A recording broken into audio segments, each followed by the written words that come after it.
আসসালামু আলাইকুম গাইজ, আশা করি সকলে ভালো আছেন। তো আপনাদের মাঝে আবার চলে আসলাম নতুন একটা ভিডিও নিয়ে। আজকে আপনাদেরকে কয়েকটা কমেন্টের রিপ্লাই দিব। অনেক ভাই কমেন্ট করছে, অনেক ইম্পর্টেন্ট প্রশ্নগুলো করছেন বা কোনো বিষয় জানতে চাইছেন। আজকে আপনাদেরকে রিভিউ করব, আপনাদের প্রশ্ন অনুযায়ী বা আপনাদের সমস্যা অনুযায়ী আজকে রিপ্লাই করব। সো ভিডিওটি স্কিপ না করে শেষ পর্যন্ত দেখুন, আজকের ভিডিওটা অনেক ইম্পর্টেন্ট হতে যাচ্ছে। তো আমাদেরকে যারা কমেন্ট করছে তাদের মধ্যে সর্বপ্রথম যার কমেন্টটা রিভিউ করব সেটা হচ্ছে মনোজ আঞ্জু।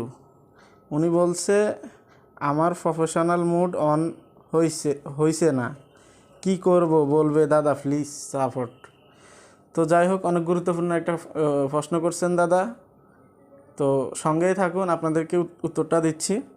তো দাদা, আপনি যখন প্রফেশনাল মুডটা অন করতেছেন, অবশ্যই আপনার প্রোফাইলটা কিন্তু লক করা আছে বা আপনার আইডিটা লক করা আছে। আপনি লক থেকে আনলক করুন।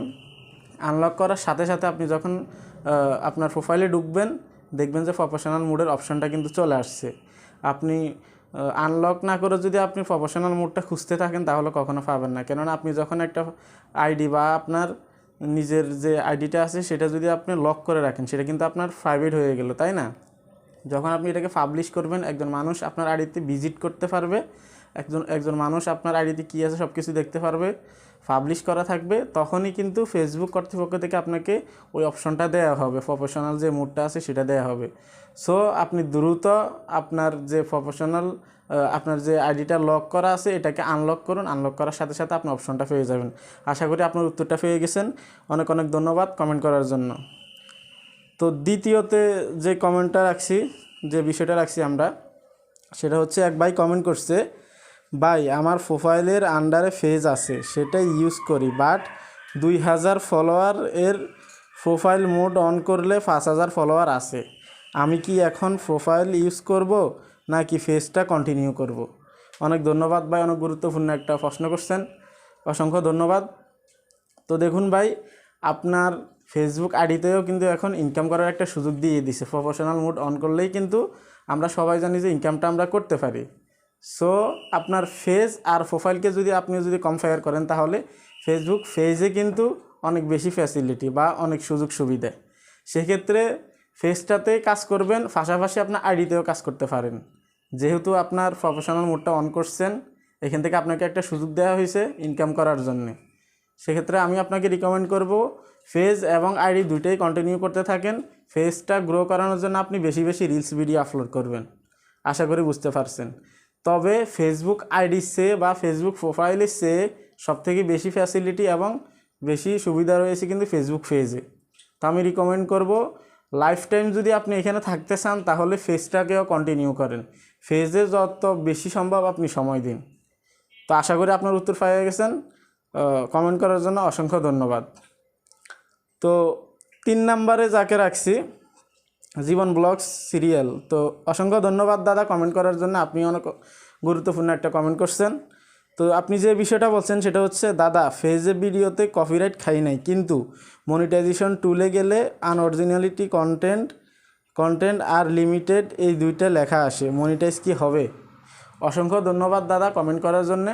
অনেক গুরুত্বপূর্ণ একটা প্রশ্ন করছেন বা একটা বিষয় জানতে চাইছেন। তো দেখুন দাদা, আমার একটা ভিডিওতে আমি কপিরাইট স্ট্রাইক খাইছি। কেন খাইছি? একটা মিউজিক আমি ব্যবহার করছিলাম, সেটা কিন্তু ইউটিউবের যে আন্ডার আছে, ইউটিউবের আন্ডার থেকে আমি একটা মিউজিক নিয়েছিলাম। আমরা সবাই জানি যে ক্রিয়েটর স্টুডিও থেকে কিন্তু আমরা ইউটিউবের যে পার্সোনালি যে ওয়েবসাইটটা আছে সেখান থেকে আমরা মিউজিক নিতে পারি। তো আমি ইউটিউবের আন্ডার থেকে একটা মিউজিক নিয়ে আমার পেজে কিন্তু আপলোড করছি ওই ভিডিওটা, ঠিক আছে, ব্যাকগ্রাউন্ডটা। তো শুধু মিউজিক ব্যাকগ্রাউন্ড দিছি, ঠিক আছে, ব্যাকগ্রাউন্ড মিউজিক দিছি, এতে কিন্তু আমাকে কপিরাইট স্ট্রাইক দিয়ে দিছে।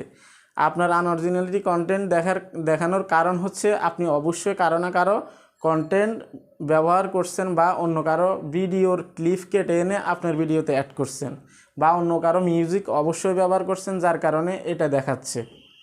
আপনি যখন অন্য কারো ভিডিও ব্যবহার করবেন বা অন্য কারো মিউজিক আপনি আপনার ভিডিওতে অ্যাড করবেন বা ব্যাকগ্রাউন্ড দিবেন, তখন কিন্তু মেন অনার যিনি সে কিন্তু স্ট্রাইক দিয়ে দিবে। আর স্ট্রাইক না দিলেও কিন্তু এটা কমিউনিটি গাইডলাইন্স থেকে কিন্তু আপনাকে ধরে ফেলবে। কেননা আপনি যখন যেখান থেকে এই মিউজিকটা ডাউনলোড করুন না কেন, যেখান থেকে আপনি এই ভিডিওর ক্লিপটা ডাউনলোড করুন না কেন, আমরা সবাই জানি যে প্রতিটা ওয়েবসাইট কিংবা প্রতিটা প্ল্যাটফর্মে কিন্তু একটা ভিডিও আপলোড দেওয়ার সাথে সাথে ওই প্ল্যাটফর্ম থেকে আমাদেরকে প্রতিটা ভিডিওর জন্য আলাদা আলাদা একটা আইডি দেওয়া হয়, আইডি নাম্বার দেওয়া হয়। তো আপনি যখন ওই ভিডিওটাকে ডাউনলোড করবেন বা ওই মিউজিকটাকে ডাউনলোড করবেন, এই আইডিটা অবশ্যই ওই মিউজিক কিংবা ওই ভিডিওর রিনেমে থেকে যায়, তাই না? তো রিনেমে থাকলে আপনি যখন ক্লিপ কেটে দিবেন বা আপনার মিউজিকটা অ্যাড করে দিবেন, তখন কিন্তু ওই আইডিটা শো করে যে এই আইডির এই ভিডিওটা অমুক অনার বা অমুক মালিকে সর্বপ্রথম ফেসবুকে আপলোড করছে বা ইউটিউবে আপলোড করছে, সেখান থেকে ইনি কপি করে নিয়ে দিয়ে দিছে। তো আগে যে আপলোড করবে সেই তো মেন অনার, তাই না? ওইখান থেকে অটোমেটিক্যালি স্ট্রাইক চলে আসবে। আর অনেক সময় হয় কি, আপনার সব কিছুই ঠিকঠাক আছে, সামান্য কিছুর জন্য কারো ফটো আপনি আপনার ভিডিওতে অ্যাড করছেন, সামান্য কোনো কিছুই আপনি একটা ফিক্সার অ্যাড করছেন, যে কোনো কিছুতেই কিন্তু আপনার এই সমস্যাটা হতে পারে, ঠিক আছে? আর আমরা সবাই জানি যে ফেসবুকে কিন্তু অনেক রুলস, ইউটিউবে সে ফেসবুকে অনেক বেশি রুলস, এটা আপনারা সবাই অবগত থাকবেন আশা করি। তো আমি আপনাদেরকে রিকমেন্ড করব ভাই, নিজের কন্টেন্ট শেয়ার করুন। নিজের কন্টেন্ট শেয়ার করলে অবশ্যই আপনি উঠতে পারবেন। অন্য কারো ভিডিও এনে বা অন্য কারো ব্যাকগ্রাউন্ড এনে কাজ করবেন না, নিজে থেকে চেষ্টা করুন। আর ফেসবুকে এখন যে ধামাকাগুলো দিচ্ছে আমাদেরকে, 5,000 ফলোয়ার এবং 60,000 মিনিট ওয়াচ টাইম মনিটাইজেশন, এখন যদি ভাই আমরা না পারি মনিটাইজ করতে আমাদের ফেসটাকে, আমাদের আইডিটাকে, তাহলে আমাদের মতো হতভাগা আর কেউ নেই। তো আপনারা 3জন ব্যক্তি আমাকে অনেক গুরুত্বপূর্ণ প্রশ্ন করছেন বা অনেক গুরুত্বপূর্ণ বিষয় জানতে চাইছেন। আশা করি আপনাদের উত্তরটা পেয়ে গেছেন।